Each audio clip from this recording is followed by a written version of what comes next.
Hi, my name is Rachel Schromick. And I'm Isaiah Schromick. My life has been a little crazy, I guess. As you can probably tell by looking at him, I've had him pretty young. So She had me when she was 16. yes, I had him very young. But prior to that, I grew up kind of in a dysfunctional home, and let's see, I went into foster care when I was 14 years old. And I got pregnant at 15, had Isaiah at 16, and then on my own and in and out of the jail system at a very young age. And that was really all I knew. Like, to say that I was going to have a future, or if you were to ask me what I was going to be when I grew up, like, it's still a hard concept for me to understand, because I just kind of believed that I was crap. I was just a bad person. And that's what society told me I was, the way they looked at me. But I conveyed that myself, and that's the way they came back at me. They labeled me, I labeled myself, and I was what that label was. I lost custody of my son when I was 23 years old after years of being in and out of jail.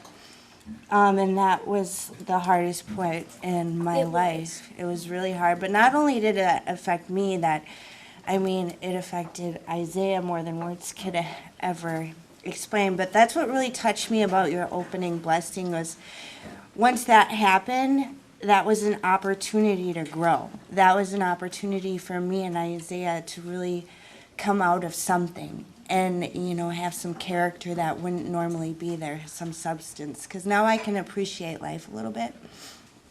Once I got my life together, I was in AIM Court, Alternatives to Incarcerating Mothers, and that really turned my life around. I've been sober for a year.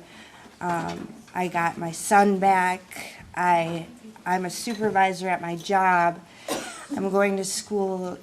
I'm in the liberal arts program. I don't really know what I'm going to do with it yet. I don't know. But I do know that there's something good inside of me.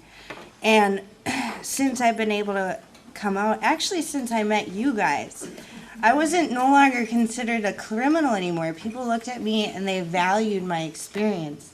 And it was because of you guys I feel like I became sober, Like, all of a sudden I would see people and they're like, wow, thank you, Rachel, thank you so much. You did this amazing thing, and I don't know what I did. I just told the truth. But we ended up creating Expo, Ex-Prisoners Organizing. It's an organization that helps ex-offenders, trains them to be leaders and advocate for their own issues.